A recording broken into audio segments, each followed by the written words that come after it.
just fantastic to see the energy in the room, the networking, the new friendships, the trans-border solidarity. I think all that has been fabulous. And it's not just trans-border, I think also trans-sector and trans-stakeholder group. So we've seen researchers, practitioners, and all kinds of people. I assume there are also donors in this room apart from a few, and then community members, etc. It's just fabulous to see the energy here. And I'm very pleased to be here in this conversation with my very esteemed fellow panelists. And as you all know, we have been given a copy of the draft call to action, which has been produced through a lot of discussion, animated debates, and I think at the last also regional conversations. And we will take your comments on this.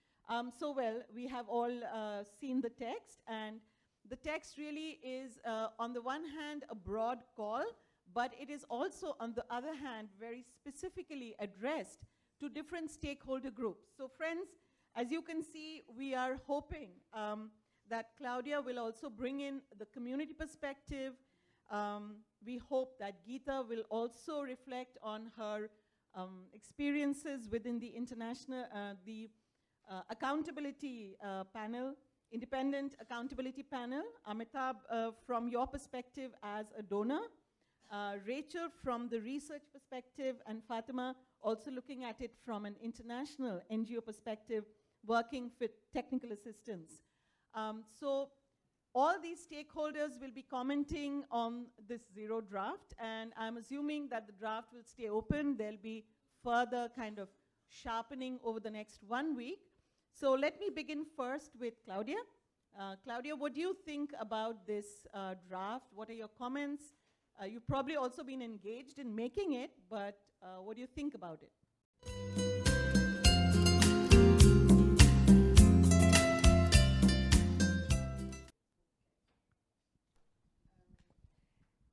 I would like to first thank you for the opportunity to be here, and then comment on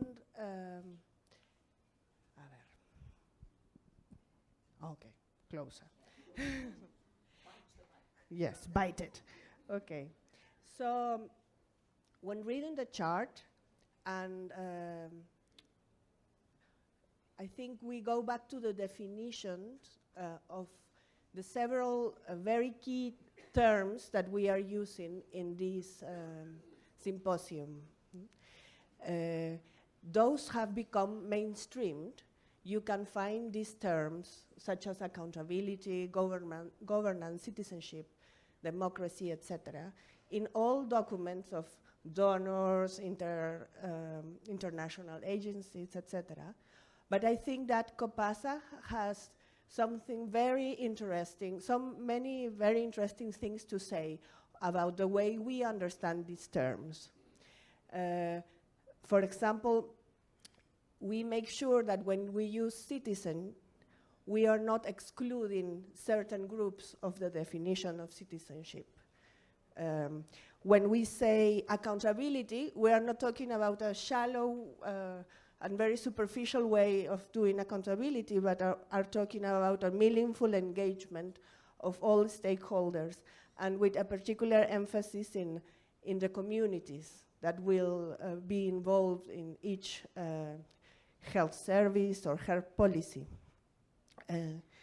At the same time, in the same way, democracy, for example, is has quite an accepted and widespread meaning, but I think COPASA invites us to reflect on the diversity of meanings that equity, fraternity, and solidarity, which are at the root of democracy, mean for each of the communities where we work. No? What does it mean, equity in Peru or in Uganda? No? Who do we have to invite to the table if we are talking about equity in each of our countries? Same thing with fraternity or solidarity. A second, so this is my first comment, and it's about the terms of the chart. And I think as COPASA members and COPASA friends, we are invited to take the chart and spread the word about the way we are understanding each of these terms.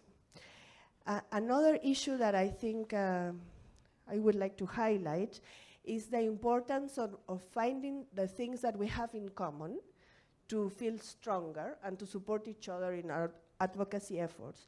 But at the same time, do not become confused or fooled by the idea that these things that we have in common can become a recipe that can be applied in all contexts. So if we say there are 4 key themes for accountability, then we go back and we try to apply that as a recipe, it won't work because each context has its own special issues. So it's a tension between our commonalities and our differences. And I think we need to keep this conversation going each time we meet, each opportunity we have to feed back and forth.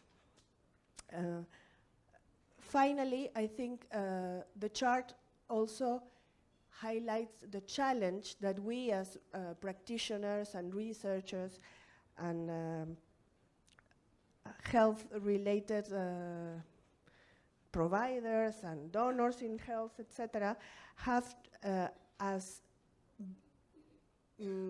to shorten the gap between these commitments and ideals that we have signed for in the international arena, in the global arena, and we are challenged to be like bridges to make sure that each one of these fabulous things has a concrete expression in the communities.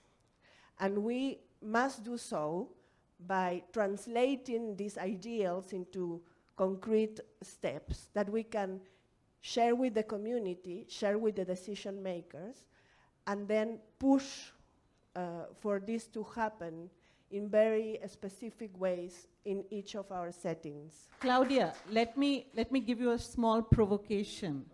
Okay. So when the words community-centered, community participation tend to come over and over again in this discourse of social accountability and documents like this charter, do you feel it's enough to keep talking about the community and what's happening at the community level? Do you think that we are missing out on other arenas of accountability gaps? For instance, at the policy level, nationally, and maybe even at the international level? Do you think that we tend to kind of valorize one and leave out the other? Telling you a bit about my first impressions when coming to work in this arena. I remember a conference like this, but not an international one, but a national one in Peru. I was invited by my dear friend Ariel.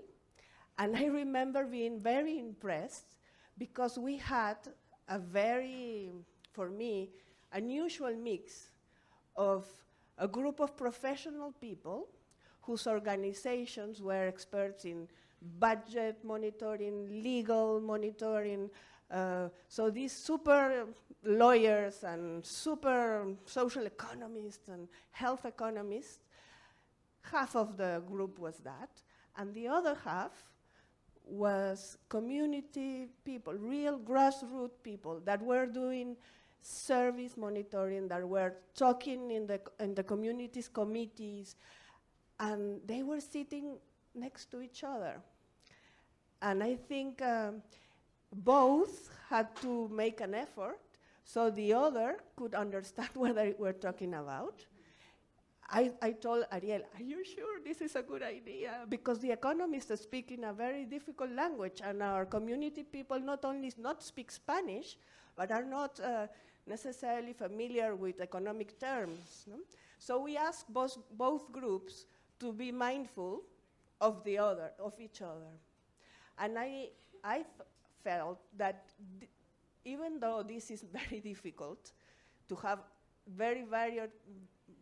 the variety of people sitting in the same table, that is very important and super rich, because otherwise professional advocates and monitors speak in the world like in the cloud, no? Trying to reach out from time to time with communities, but otherwise in their theory, and community level people don't have a sense of what is going on at the parliament or at the international arena, no? And when we met, I think maybe we didn't understand everything that the other group was saying, but we got a sense that we were together in the same fight, which is always refreshing. And what we understood when we were able to understand and reached each other. Fatima, let me come to you, because although you are not only working with communities, you're also working with those who will be working with communities. So what do you think, coming from where you work, what do you think about this call to action? Yeah, thank you very much, and thanks for the opportunity to share my own perspective in the whole of thing. So first of all, like any call of action, for me is the adjective we. We, almost everywhere we. And that is really very powerful and strong for me. And so it means it's talking about ownership, it's talking about the passion in it, it's talking about the individual in me. And the reason why I'm highlighting that, I will come back to the issue of the INGO, and that's where I work as the DAI. So, in the INGO, and at least I've not quite a little bit about DFID and USID and being a DAI partner. And so, in Nigeria, for example, the issue of accountability, as my sister pointed out, it's everywhere in all their writings, everywhere. But it remains a technical term. Accountability is very technical. It's take, how many number, etc. And this is completely negates what is here, which is the movement, which is the passion, which is the political will. And I know, to the best of my knowledge, many of these international, either bilateral or multilateral, for them to take on what we have here, they might think it's political, and so they don't want to engage in anything political. And I'm telling you, I have so many instances of that. So we need to say, they always try to give it out to the, if it must be political, then of course contract the civil society organizations to help them to deliver. But the civil society organizations, remember, in most cases, they are accountable to the donors. It's therefore here, we as activists, as civil society organizations, is how can we therefore hold them accountable? And so, for example,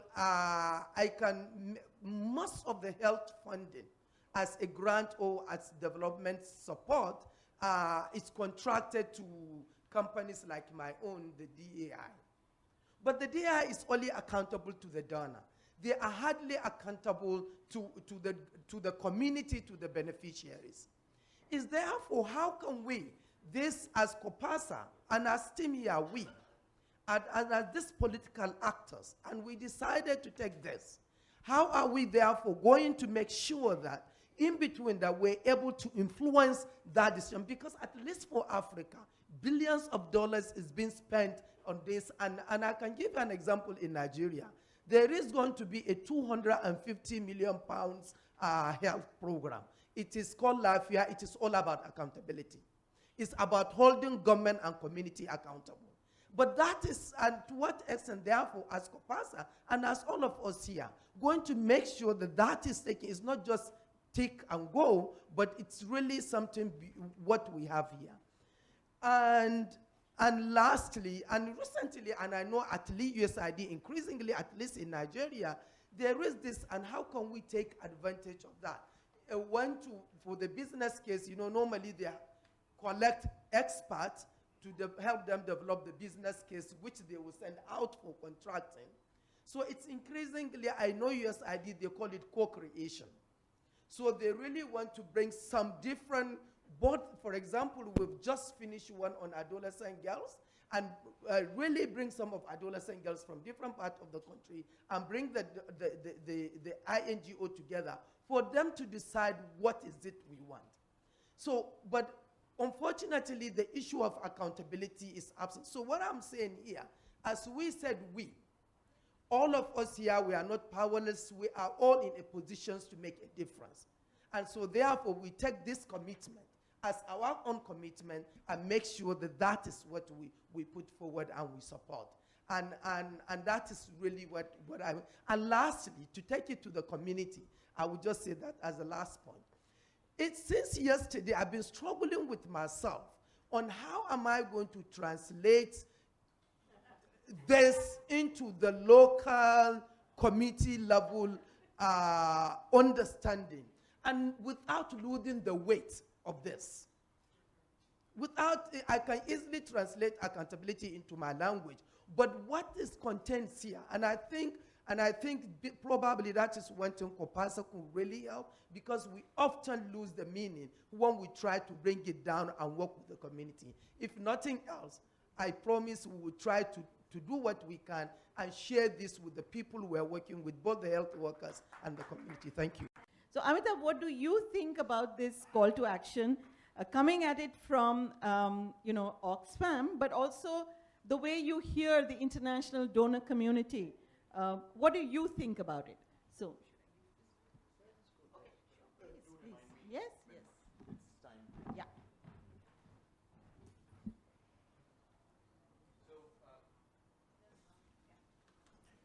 Thank you, Jashodhara.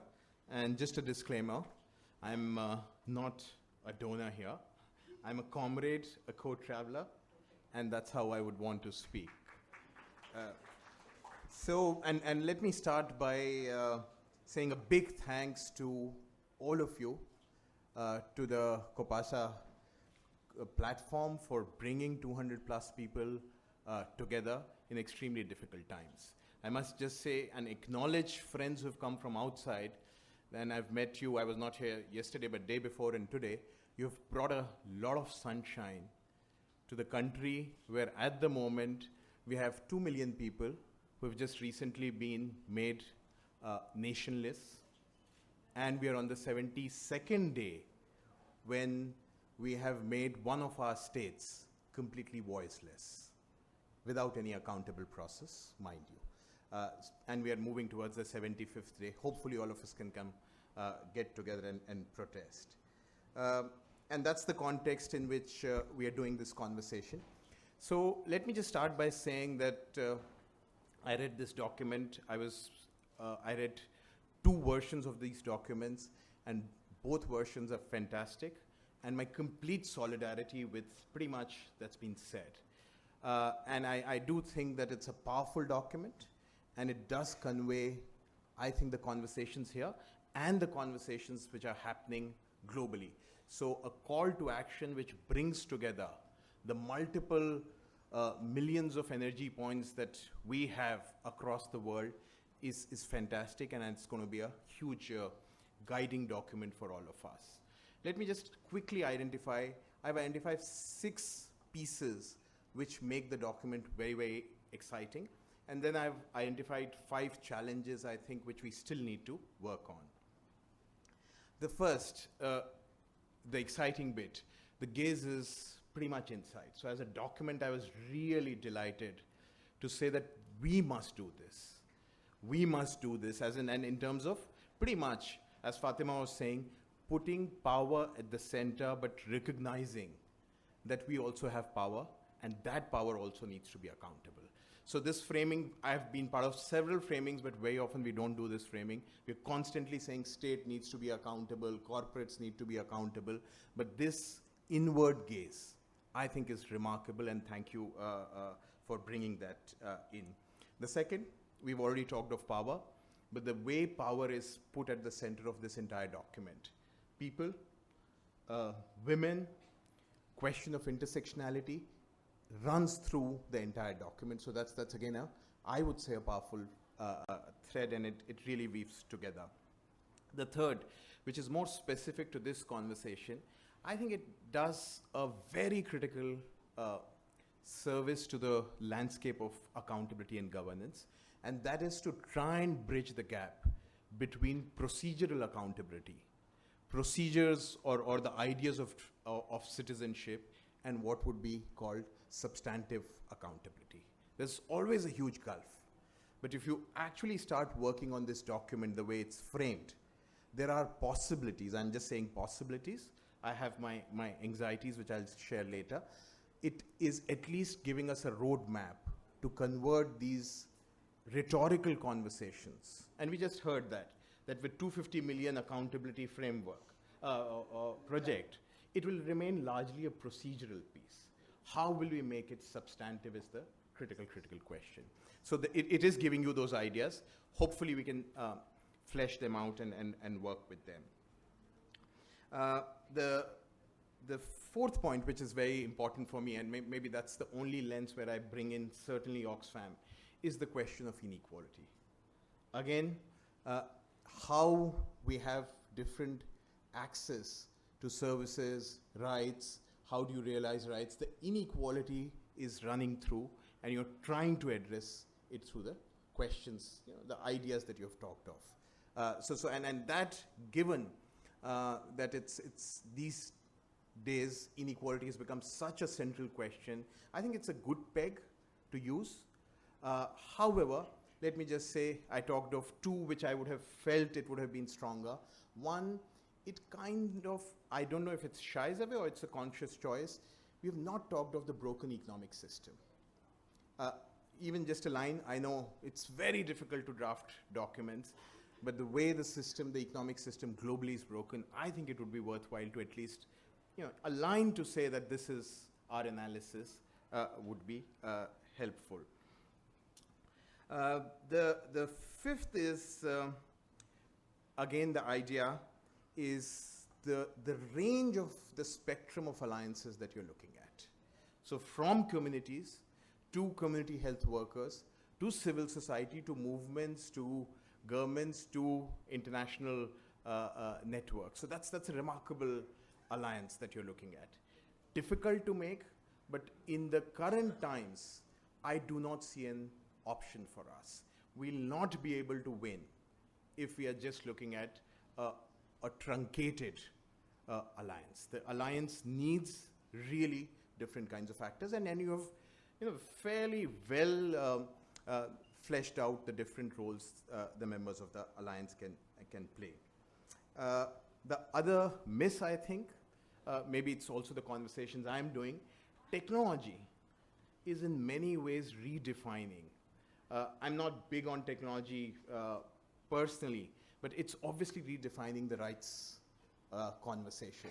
As in it's even in terms of the economic system, the richest people have moved from manufacturing to, we know, all the ones who are in the digital space and so on. So I think if we don't bring in technology, how does it affect the entire accountability conversation? We'll be missing a chunk. And the final point in terms of what makes it powerful, you're locating it square and center in the current political context. I would have been excited to see more of it, but it is pretty much located square and center in the current context. 2 minutes, so I'll do my piece very quickly. The 5 thoughts that I feel we need to work on.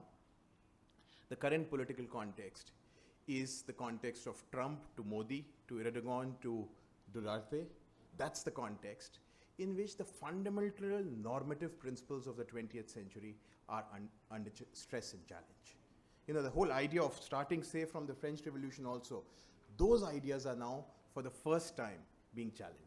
This is the study done by Civicus as saying, even compassion as an idea is now being pushed back. Compassion, which I thought was a complete non-negotiable, but that's being pushed back. So how do we struggle? How do we place the accountability struggle in this larger struggle of normative questions is the real question. And I'm already happy that both of you have in some ways already said that accountability without the politics of it is going to be hollow. And there can be several ways of talking of accountability which will actually even defeat the real political processes that we're talking. Second, the private and public. What we're looking at is privatization for private profits of public resources. The whole idea of commons is under such tremendous interest, and that's where digital also comes in. I think we'll need to work in this context.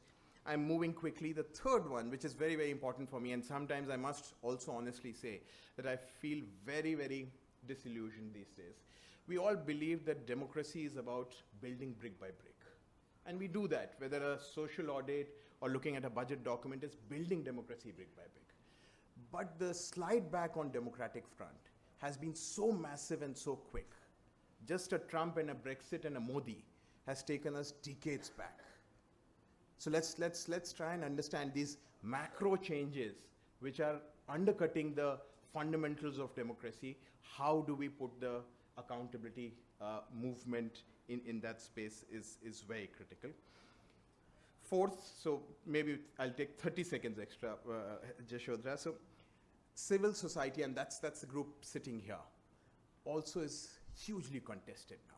That's again one of the realizations, and a painful realization. We all thought, not as a political scientist, I always knew that there's a civil society outside, but there is a civil society which believes in Hindutva in this country, which believes in Islamophobia and racism in other countries. You have that civil society, and it is a direct contest of these two kinds of civil society. At the local level, that's the fundamental clash and conflict, contestation of space that's happening, and we'll need to address that. Is accountability a way of doing it? I think we'll need to weave that in.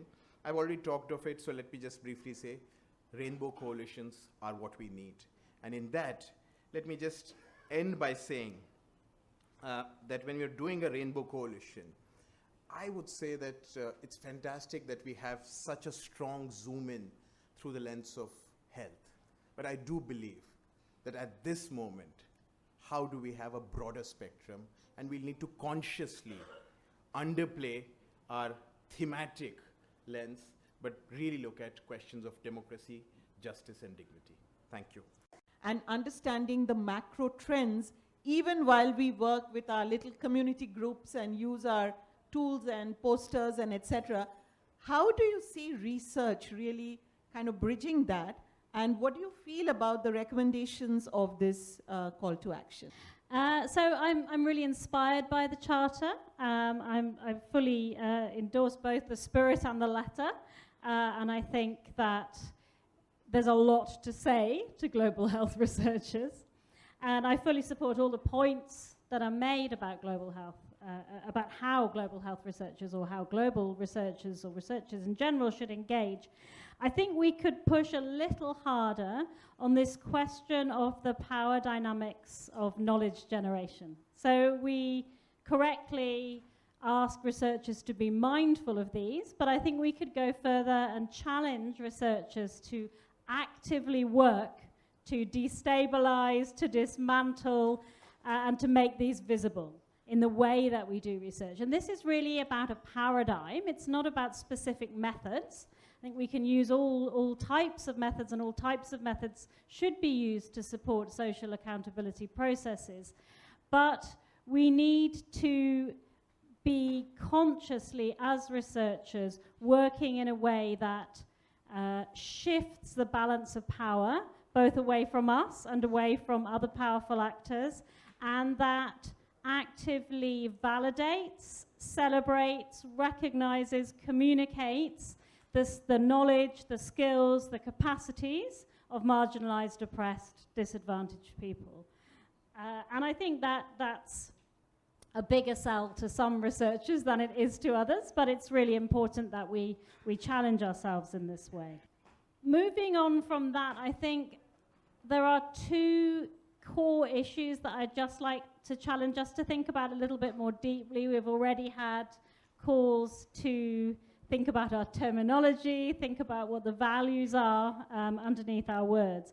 And the first of those that I just wanted to challenge us to think about a little bit more is, what is this health to which we all agree we have an inalienable right? So I think much of this charter and much of the discussion that's happened in this forum has focused on access to healthcare, and for very understandable reasons that are grounded in the struggles and the priorities of the communities that everyone is working with. And there's also very welcome recognition that we need to go beyond that to look at the social determinants of health. What I don't see a clear questioning of, and I think may be important, is the biomedical model of health, by which I mean the germ theory, disease-focused, split between mind and body, individual-focused, curative healthcare-focused kind of model of health and healthcare.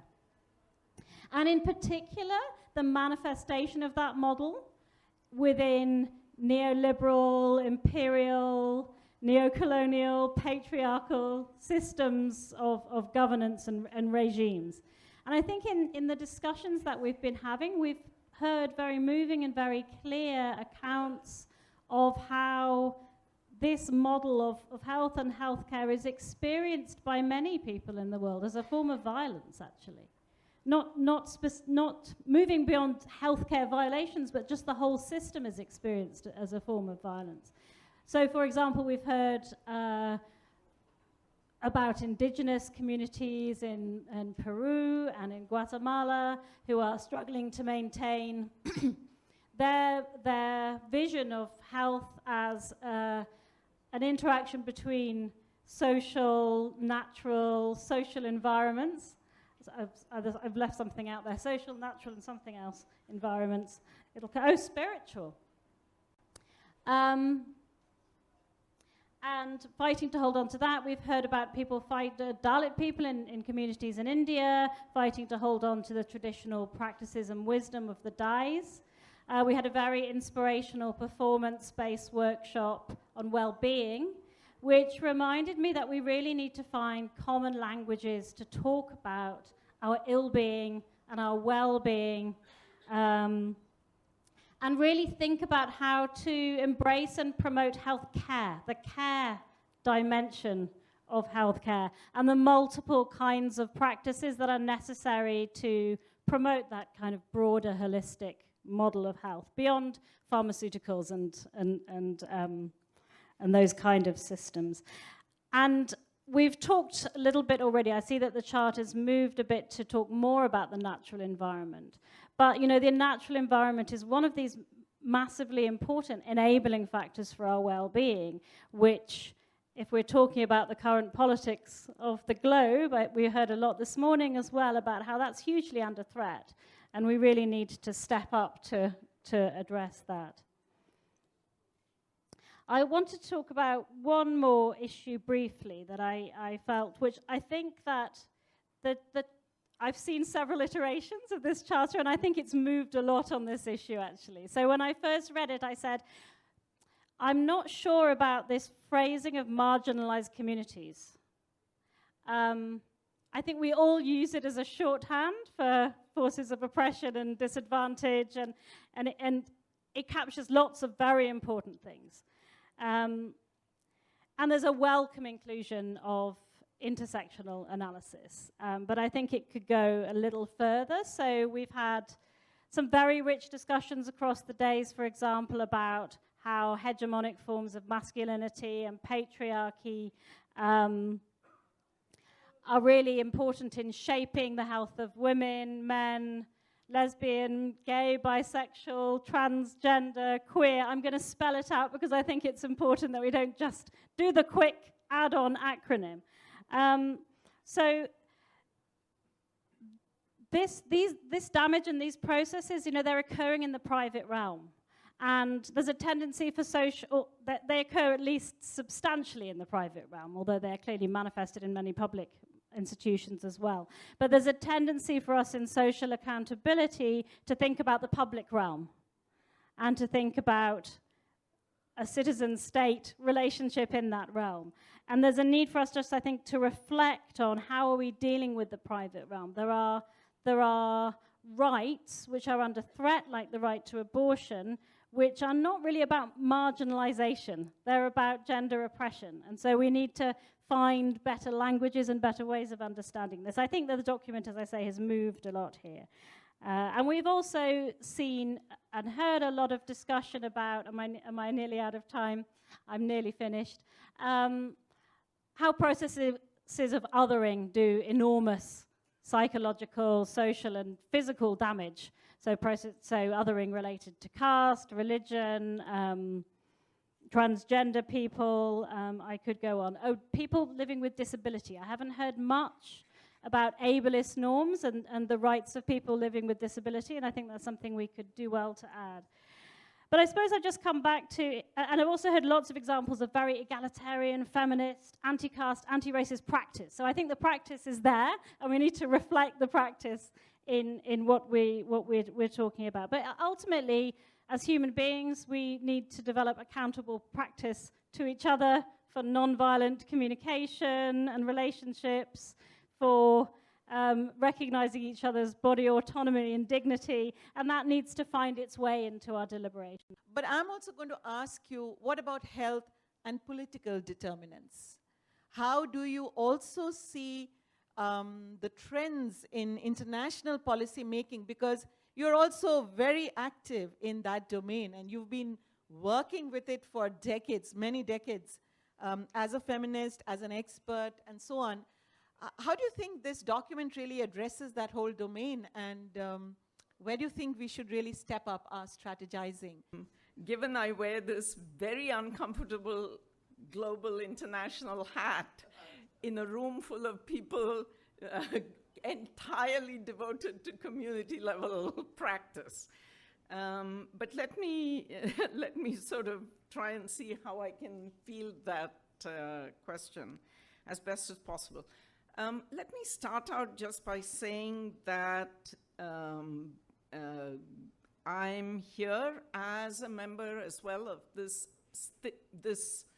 animal called the Independent Accountability Panel.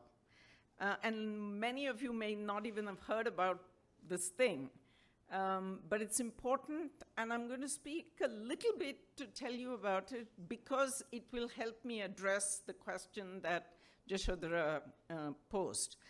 The Independent Accountability Panel is, and you can Google it, was appointed by the UN Secretary General a few years ago.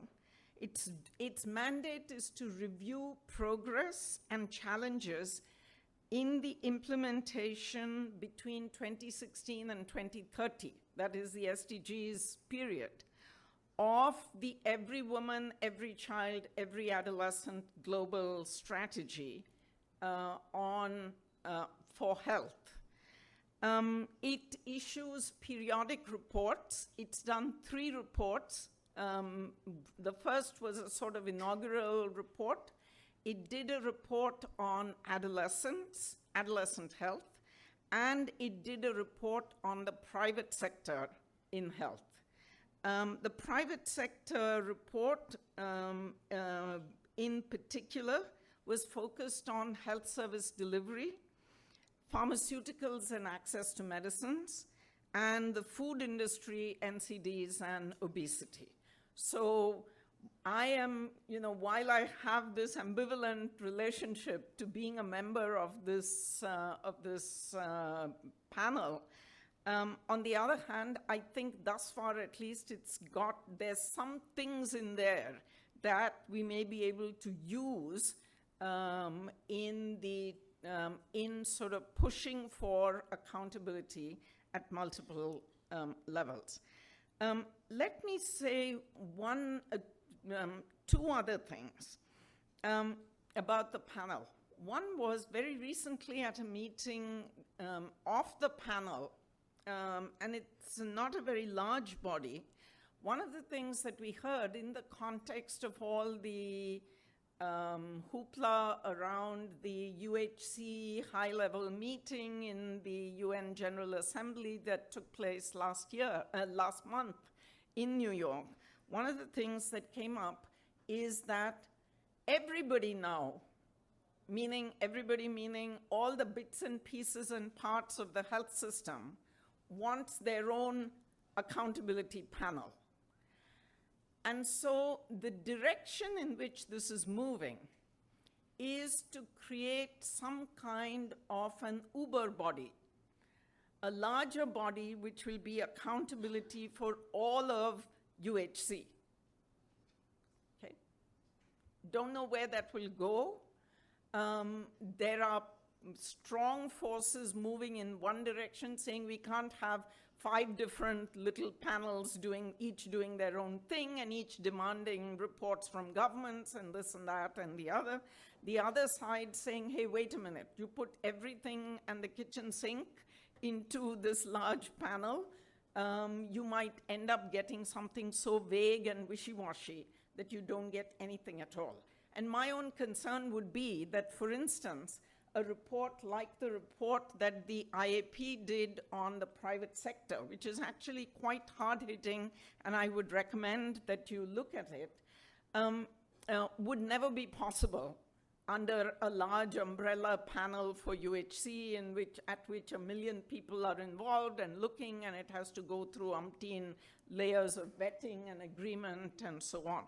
So there's pros and cons and pluses and minuses in the context of the way in which the institutional frameworks at the global level are moving. Part of this, I think, poses a challenge, and I want to come back to that challenge at the end, which is what happens to us when our language, and by our language, I mean the language of social movements, the language of people working at multiple levels in communities, as researchers, as activists and advocates, and so on, when that language gets picked up and becomes part of a larger national or global institutional agenda. And I think this is extremely important for us to keep in mind.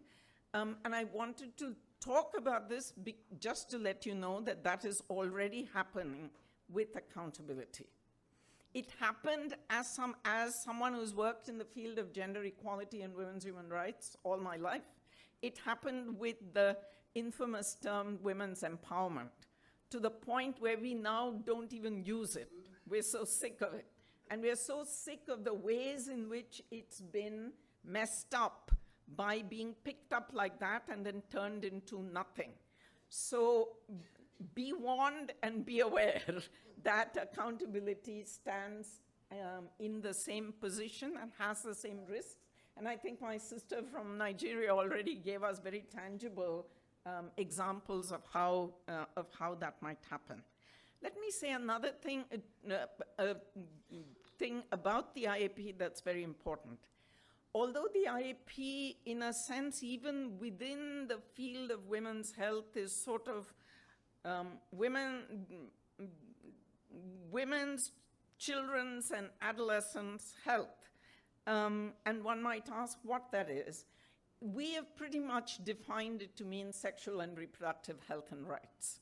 And the panel has pretty much been taking the SRHR frame in order to move its own work forward. But the question of SRHR and the question of institutions and what is happening at the institutional level as we take the agenda of accountability forward is what I want to pose for you, and from the lens through which I want to look at this charter and call to action. So I agree very much with Amitabh's positives that he framed. And I won't therefore repeat them in terms of all of the good things that are there in this charter and call to action. So let me raise 3, maybe 4 sets of questions, which hopefully will help us take this forward and deepen it. The first is around the broad area of, substantive question is around the broad question, area of human rights. I think that what I've seen in this call to action is a little too light touch on it. Let me say why. If I searched through, and I was searching on hard copy, so I may not have found where it is, it's largely about the right to the highest attainable standard of health. Well and good. I mean, nobody has a problem with that. But what happens to things like sexual and reproductive health and rights, which is about attaining the highest attainable standard of health? But one of the challenges, and this is something that I think runs through, is the question of, are we talking about health rights? Are we talking about health and rights? In the field of sexuality and reproduction, we've been very aware that the two are not the same thing.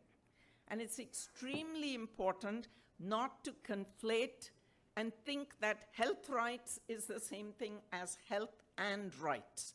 There are rights in relation to sexuality and reproduction that are not immediately and directly health rights. They are other things. They are about dignity. They are about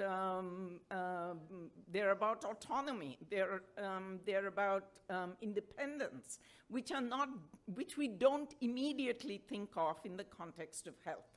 And it's very important, I think, that we see and make those distinctions, and that we, in fact, I think that the document, as it stands right now, for me, is quite disappointing in the area of sexual and reproductive health and rights. I think it really needs much more, and not just by adding a sentence here and there, but by systematically looking at it and saying, what is it about some of these issues, like sexuality, like reproduction?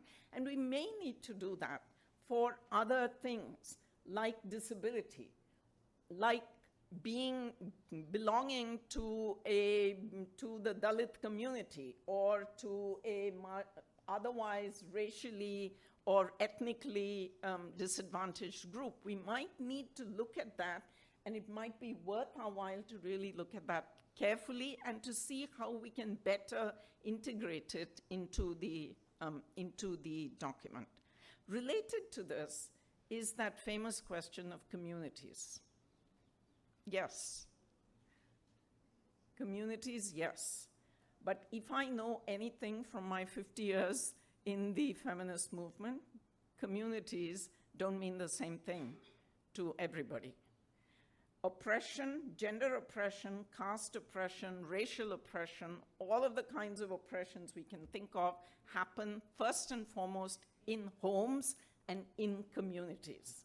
And we need, therefore, not in 2019 to use the language of communities so easily as we seem to be doing here. I'm not saying we shouldn't use it. I think we may need to define it or parse it a little bit better in how we take it forward. Joshua, that's my first set of questions. Second one, yeah, the others will go a bit more quickly. The second set of questions has to do with, we're talking about social accountability, and I'm entirely okay with not talking about administrative measures and administrative accountability. But what about legal accountability? Where is it? Where's the connection to what we are saying about social accountability? And I think that it would be worthwhile to think about how and in which ways laws, legal systems, regulatory frameworks, and so on are critical to how we think about advancing accountability. And obviously the question of institutions and the regulation of institutions would in this context require, I believe, a bit deeper specification. I want to say in this context that there is a meso level of institutions of accountability that this document, in the current context, appears to be very innocent of.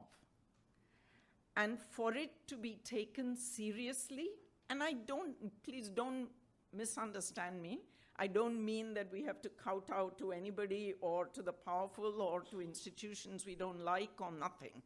But when what Fatima was talking about comes down the road at us in terms of here's how we are thinking about accountability, and tell us what you think about it, we need to have a much stronger sense of the nature of the institutions that already exist, that are being created, that are in place, that purport to address the issue of accountability. What about the global this and that? What about the H6? What about, we need, I think the document needs to have something maybe in its preamble, maybe in a section on the institutional frame that talks about, what that is, and therefore what it is we don't want or do want in that context. I think there are lessons that we need to take from what she said that are extremely relevant and critical for us. Finally, and my last question is this. Is it a charter or is it a call to action? A charter is usually for the creation of an institution. A call to action is a call to action. Which one is it? And we are using both terms here. If it's a call to action, nothing further to be said on that. If it's a charter, then do we have an institution in mind that we are setting out to create? And is this yet the moment to be thinking about and doing that? And should we be thinking a bit more about what we want to do or not do in that context, given the plethora of institutions that exist and what might be the best way to take that forward? And I would just say one thing about this, which is just my final sort of word. I think we might be wise to allow this draft to sit and seep for a little while and not rush to finalize it, because I think there are critical issues that need to get sorted out. Even between, if it's a charter, then the first question anybody will ask you is, so what are you setting out to create here? And I don't think, maybe somebody has an answer in this room, but it's not available in this document.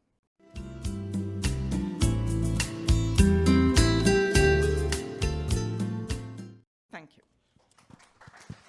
Thank you very much, Geeta. I think you've raised very fundamental questions, which I'm sure the organizing group will also reflect on.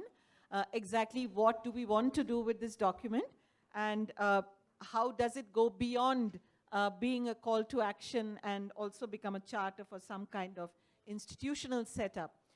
You've also raised very important questions around gender and rights, and really interrogating the question around community, the use of the word community, which I think we kind of have been using instinctively without considering how communities themselves are also violators of many human rights. So thanks very much to all the panelists, and I'm sure all of you have been thinking furiously. I could actually open up for just a few minutes if there are one or two questions to what they have said. Is there a mic that's going around? You have a mic? Yeah. So if anybody would like to raise a quick question, remember it should be between 30 to 60 seconds, and please identify yourself. So any questions to the panel? Aminu, yes? So, not, I don't know, yesterday in the morning, we discussed the challenges between the global and the local, and the gaps, and how to bridge the gap.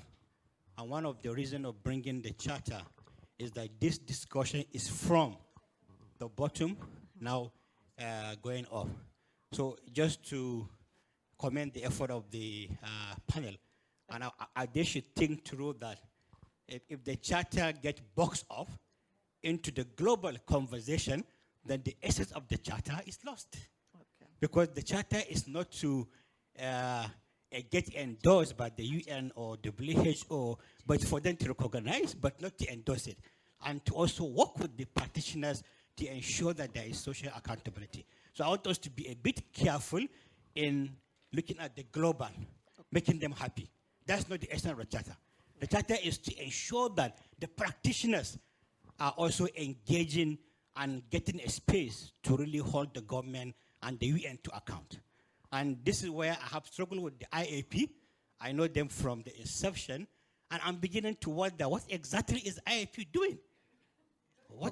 I know them very well, so it's also good to hear from her. How do we ensure the partnership between the practitioners and the IAP? Because we are struggling to understand what exactly is the role of the IAP in accountability for the every woman, every child, every adolescent movement. Thank you.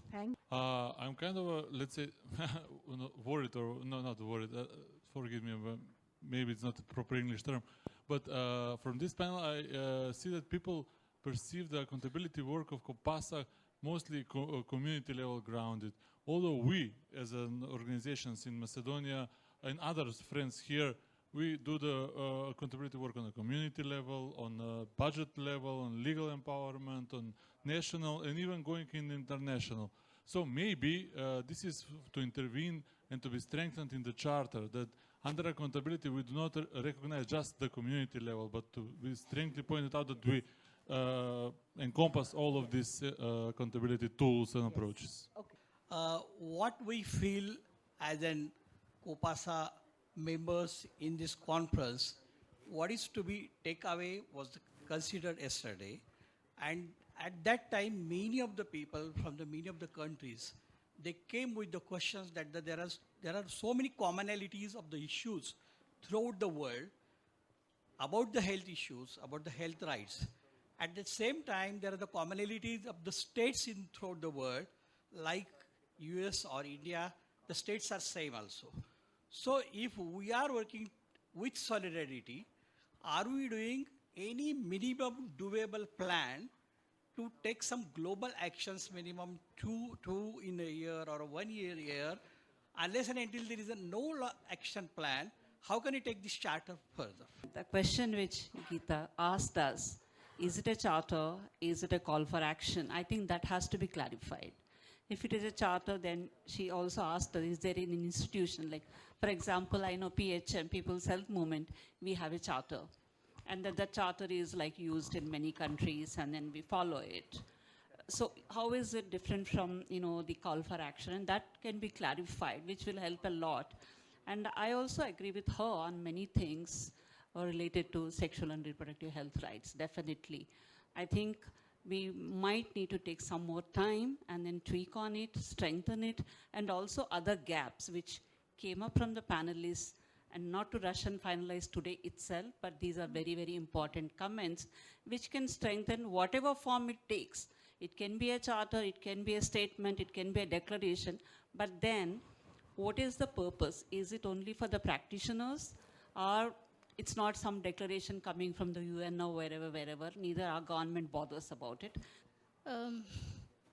I think putting gender or putting women, women's health, so in such a generalized manner is a bit disturbing, because I think women's health is beyond sexual reproductive health, and more when we look at the public health sector, we see that there is the entire context within which a woman lives, the politics of, rather the conspiracy of reproductive social labor that she gives, and that how that adds up to her ill health is a political determinant which is not defined even. So I think somewhere the contextually women's health needs to be defined within the charter as a different paragraph or a different issue, and put it within social and political determinant of health. Yeah, as I understand it, a charter does not only have to be a corporate charter which founds an organization. There are charters of rights, well known. Magna Carta was one of the first. There can be a charter of a movement. The PHM charter is in a sense a charter for a movement. So a charter sets out a set of principles, a set of broad directions, may also be more specific kind of action points. So it is the charter contains a call for action, which I think is important. It is not just a statement of principles, but the call for action is also not just sitting in isolation like a set of action points.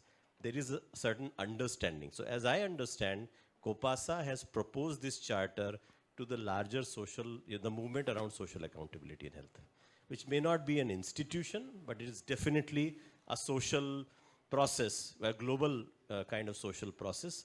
And we are proposing this set of principles, this set of concerns, the set of affirmations and commitments, and also combined with a call for action. So I do not see any reason why we should not call it a charter. That is our understanding. We can discuss it further. Thank you very much. I think we'll kind of wrap the conversation up from this response. And first of all, I'd just like to thank everyone who's been listening, and each one of these very, very sort of sharp comments, very thoughtful comments on this document. I'd like to really thank each one of our speakers here. And I think we should give them a hand, first of all.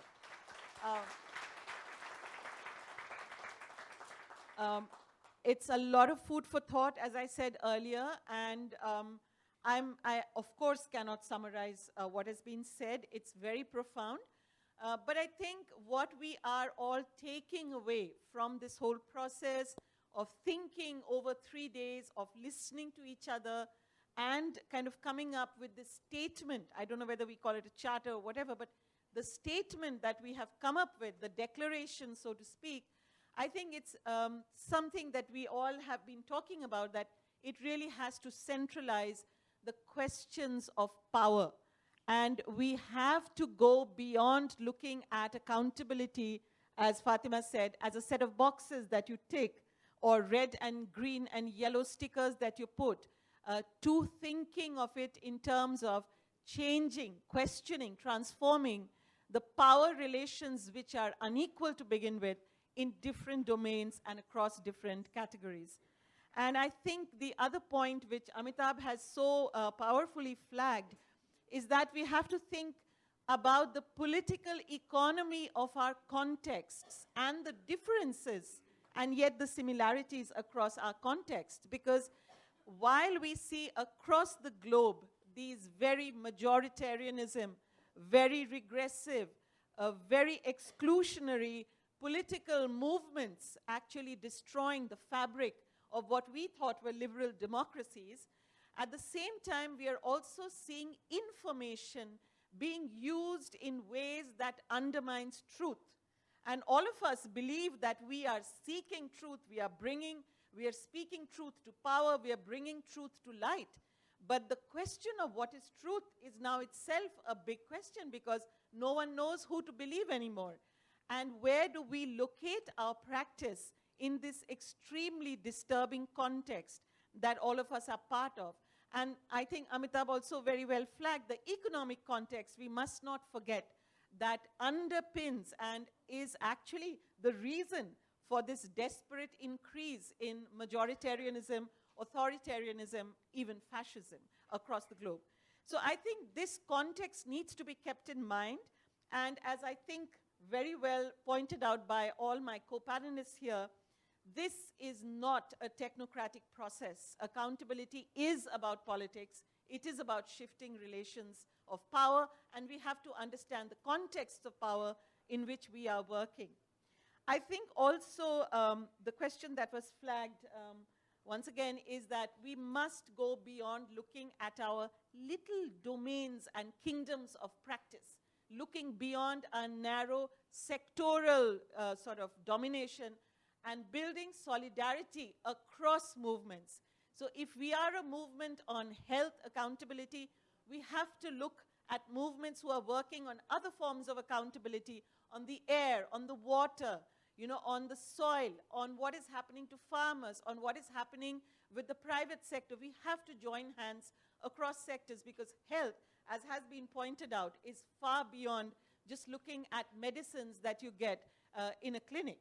And that broader definition, those kinds of solidarities, I think, are crucial if we are to engage with the larger questions of the political economy within which we are operating. I also feel that the notions, the words that we have been using, for example, the word we, or the word community, or the word civil society, or the word deepening democracy, citizenship, each of these words has become fraught with layers of meanings, sometimes emptied of all meaning.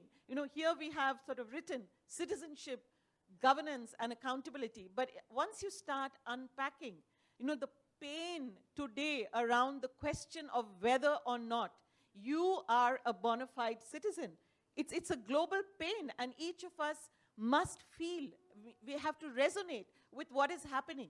So when we talk about state-citizen relations in the practice of social accountability, we have to remember those who are not considered citizens anymore, who have become dismissed as non-citizens, and those who are without states or state-led identities. So this is really fundamentally, I think, challenging us to look at each of these words, each of these, the content behind each of these words, even as we try to deepen our practice on social accountability. And finally, I think the word that, I don't know if it was Amita who used it, the word disruption. We have to remember that our role is not just to engage, but also, and I think it was Rachel who said it, we need to be disruptive. We cannot proceed with business as usual in any of the relationships of which we are a part. And I think Rachel was very mindful that even while being a researcher, working with communities, we need to disrupt those power relations. And as you said, this is also a very inward-looking document. We are reflecting upon our own practice. And we have to be very, very sure that we are not proliferating those relations of power, those unequal power relations against which we are calling for greater accountability. So I wish the organizers all the best with creating the final draft of the document. I would just question the title of the document because it only uses the word social accountability. The title of the conference is different. The words that we are using here are different. It's very difficult to actually find a perfect framing, but maybe we even need to reflect on the title. So with these words, I'd just like to thank everyone for your engagement with this conversation. Thank you very much to my panelists. Congratulations to the organizers.